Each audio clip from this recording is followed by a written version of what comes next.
ప్రతి ఇంట్లో ఒక ఎంటర్‌ప్రెన్యూర్ ఉండాలన్నదే ముఖ్యమంత్రి చంద్రబాబు లక్ష్యమని, అనుగుణంగా తెలుగుదేశం ప్రభుత్వం పనిచేస్తోందని అనంతపురం అర్బన్ ఎమ్మెల్యే దగ్గుపాటి ప్రసాద్ తెలిపారు. నగరంలోని 28వ డివిజన్ అశోక్ నగర్ మీ ఇంటికి మీ ఎమ్మెల్యే కార్యక్రమంలో పాల్గొన్నారు. ఈ సందర్భంగా ఆయన మాట్లాడుతూ గత 5 ఏళ్లలో ఏ ఒక్క పని జరగలేదన్న ఆవేదన ప్రజల్లో ఉందని అన్నారు. ఈ 6 నెలల్లో ప్రజలకు అభివృద్ధి సంక్షేమ ఫలాలు అందిస్తున్నామన్నారు. పెన్షన్లు, రేషన్ క్రమం తప్పకుండా అందుతోందని, ప్రజలు హర్షం వ్యక్తం చేస్తున్నారని అన్నారు.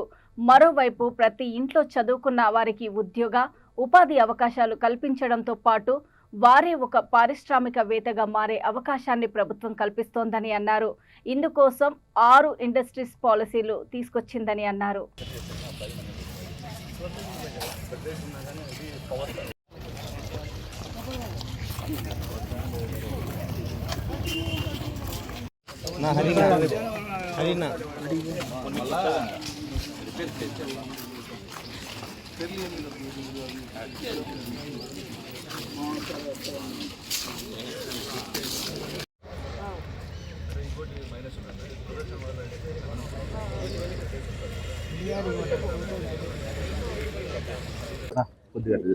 ఈరోజు మీ ఇంటికి మీ ఎమ్మెల్యే కార్యక్రమంలో భాగంగా అనంతపురం అర్బన్ నియోజకవర్గంలో 22 డివిజన్ అశోక్ నగర్లో పర్యటించడం జరిగింది.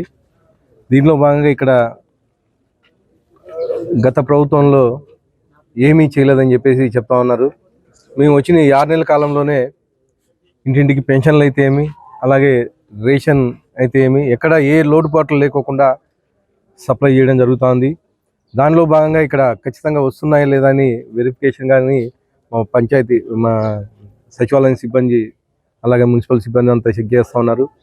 అలాగే ఇక్కడ ఉండే డ్రైన్లు అయితే ఏమి, అలాగే ముఖ్యంగా హౌసింగ్ చాలామంది గత ప్రభుత్వంలో మేము అప్లై చేసాము, ఇంతవరకు మాకు ఎక్కడే కానీ ఒక హౌసింగ్ కానీ రాలేదని చెప్పి చెప్పడం జరుగుతూ ఉంది. ఏవైతే ఇప్పుడు మా అర్బన్లో దాదాపు 800 హౌసెస్ రీసెంట్గా మా ముఖ్యమంత్రి వారు నారా చంద్రబాబు నాయుడు శాంక్షన్ చేయడం జరిగింది. ఆ 800 హౌసెస్ కానీ ఇమీడియట్గా కట్టి గ్రౌండ్ అయ్యేటట్లుగా చర్యలు తీసుకుంటామని చెప్పడం జరుగుతుంది. అలాగే మా ముఖ్యమంత్రి నారా చంద్రబాబు నాయుడు పిలుపు మేరకు ఇంటింటికి ఒక ఎంటర్‌ప్రెన్యూర్ తయారు చేయమని చెప్పేసి చెప్పడం జరిగింది. దానిలో భాగంగా 6 ఇండస్ట్రియల్ పాలసీస్ కానీ రిలీజ్ చేయడం జరిగింది. దానిలో భాగంగానే మేము ఇంట్లో ఎవరైతే చదువుకున్న వాళ్ళు ఉన్నారో వాళ్ళ ఏం చేస్తున్నారు అంటే వాళ్ళకి ఏమన్నా వాళ్ళు ఇండస్ట్రీస్ పెట్టే విధంగా ప్రోత్సహించడం కానీ జరుగుతుందని చెప్పేసి తెలియజేసి అవకాశం ఇచ్చిన అందరికీ ధన్యవాదాలు.